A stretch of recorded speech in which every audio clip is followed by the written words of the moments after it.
Sekreto namang handler. Happy Wednesday po sa inyo mga bossing. May mga nagtatanong po sa atin na iba-iba naman po ang pamamaraan at diskarte ng pagiging handler. Mula sa pagpapagalaw ng manok, patuka, exercise at mga iba pang pamamaraan na ginagawa nila.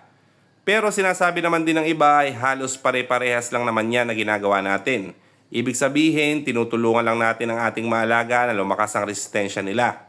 Common na po yan at natural na sa pagiging handler. Pero may isang pamamaraan na sikreto ang isang handler na siguro dito sila magkakaiba-iba. Ano po ba yon? Ito po yung selection base sa kanilang mga nilalaro sa conditioning time. Ang selection ay sobrang mahalaga lalo na sa last day. Sa totoo lang po, halimbawa ay lahat naman sinimulan natin sa conditioning na select na po natin yan. Pero may tinatawag tayo na final selection.